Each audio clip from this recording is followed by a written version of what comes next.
میرے آقا صلی اللہ علیہ وسلم کے پیارے دیوانوں، ایک شخص توجہ فرمائیں، ایک شخص بہت بڑا عابد تھا، اسی پہ بات ختم کرتے ہیں۔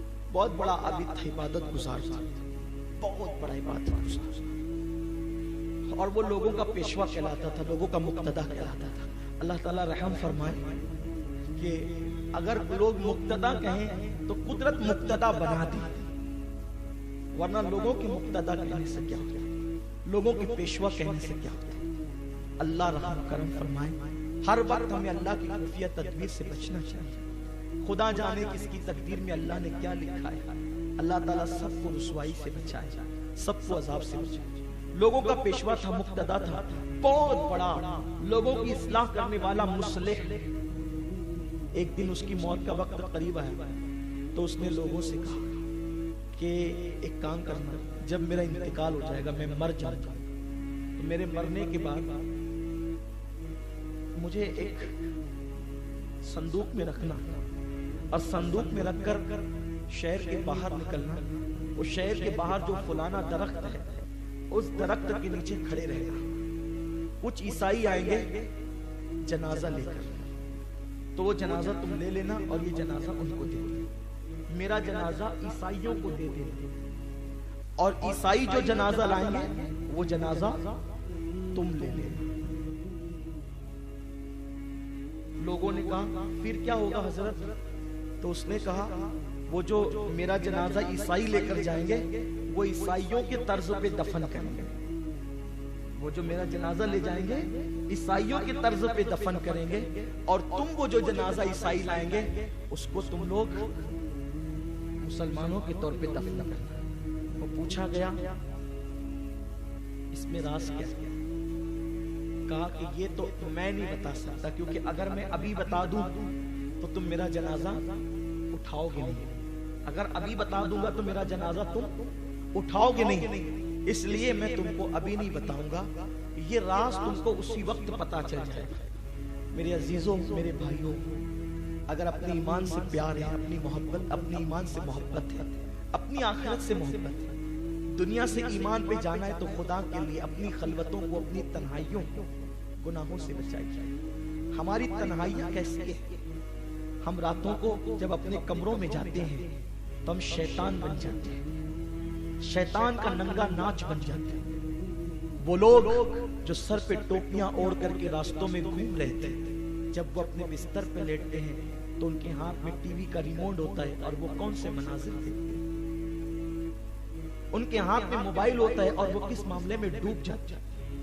کاش لوگوں کو پتا ہوتا کہ ان پاپ اور ان گناہوں کا انجام کیا ہے، ان بدکاریوں کا انجام کیا ہے۔ ہم یہ سمجھتے دوست پکڑ لے گا تو کیا ہوگا، بھائی پکڑ لے گا تو کیا ہوگا، محلے والے پکڑ لیں گے تو کیا ہوگا۔ محلے والوں کی اوقات کیا ہے، دوستوں کی اوقات کیا ہے؟ کوئی پکڑ کے کیا کرے گا، کیا کرے گا کوئی پکڑ کے؟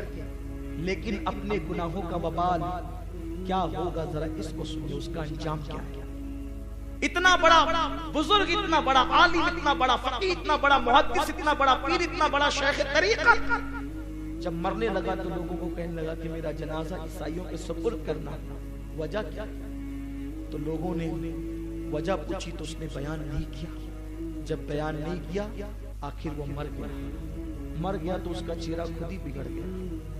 لیکن چونکہ عقیدت ہوتی، محبت ہوتی، چہرے بگڑ جاتے ہیں، پھر بھی لوگ کہتے ہیں موت کی تکلیف اس کو مزمحل کرتے ہیں۔ لیکن یاد رکھنا، اللہ رحم و کرم فرمائے کہ موت کی تکلیفیں چہرے مزمحل نہیں کرتی، بلکہ اگر عمل اچھے ہیں، حضور سے وفاداری ہے، تو چہرے کھل جاتے ہیں۔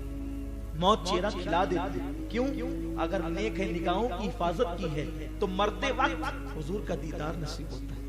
جو حضور کا دیدار دیکھ کر نہیں کھلے گا تو کیا کھلے گا؟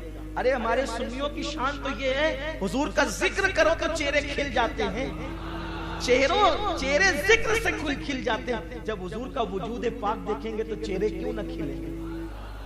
وہ دن خوشی کا دن ہوگا، بلکہ اس سے بڑھ کر خوشی کا دن کیا ہوگا؟ میرے امام نے تو منقبت کے طور پہ کہا ہے، لیکن میں اس کو نعت کے طور پہ کہوں، جان تو جاتے ہی جائے گی قیامت یہ ہے، اب یہاں مرنے پہ ٹھہرا ہے نظارہ۔